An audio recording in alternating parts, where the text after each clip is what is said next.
What's good, guys? It's Aaliyah. And I'm Logan Goddard.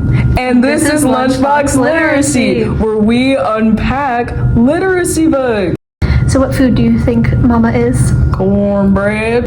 I think Mama is cornbread because she symbolizes humility, which she's able to be humble, and then she's also very simple because she likes the simple things in life, like family. I feel since like cornbread is like an addition to like soul food, like as a side specifically, signifies herself with this plant that doesn't look like much, kind of like corn when it's first starting to grow. Like it doesn't look like much. That's what matters to her. Then a younger African-American woman left the South because of her fear of being lynched. So her and her husband, Walter Lee, packed up and they went to Chicago, Illinois. Once she got to Chicago, she started growing her family. Little Walter, Benitha. Little Walter went on to marry Ruth, and they had a kid named Travis. As for appearance, she is described as having a dark brown face surrounded by the total whiteness of her hair, which I think talks about her age, but the stress that being in poverty and working and having two kids has put on her. She is known to be a kind, pure, loving soul, given that she's tough. Yes. Her quote is, "There's always something to love." After her husband's passing, there becomes a rift between Walter and Mama begins to form because Walter has this traditional view of masculinity that people tell him and that he sees himself, where he thinks he needs to be the head of the house. Exactly. And he needs to be comforted. He needs to have the wife do this. He doesn't like being told what to do. Yeah.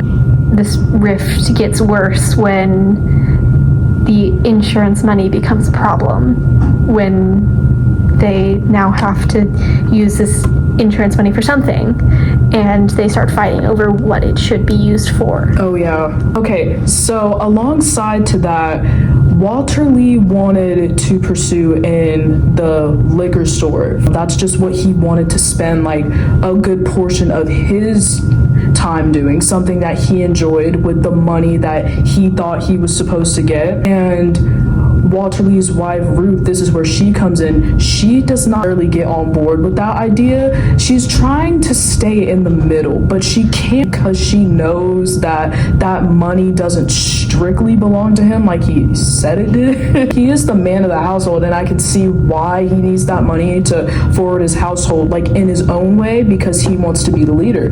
But Ruth does not like this because she thinks that that would be very undermining towards like the other family members. For example, Benitha and even the mom, and bringing the husband back into this too, that's like not around, like that could like corrupt like kind of the legacy of like the work ethic, because Mama didn't think that was so productive that he wanted to venture into a liquor business. So yeah, but eventually I think he doesn't convince her, but she's convinced to bring this up to Mama and to talk to her about it.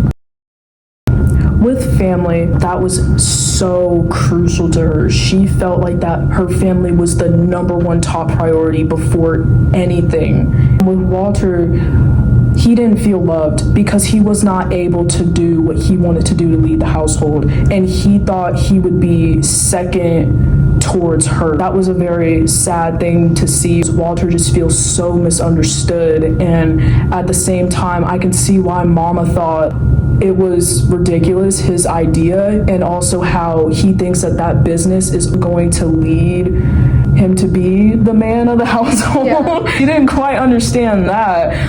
But I would say, love to see how Mama was able to give some of that money towards him at the restaurant. It was very nice that she's showing that sign of respect. Yeah, she was like surrendering her power because she understood that being in charge and having it go the way that she wants is not as important as having a family.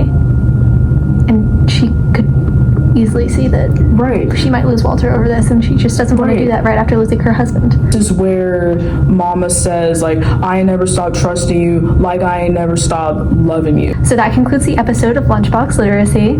where we pack it up.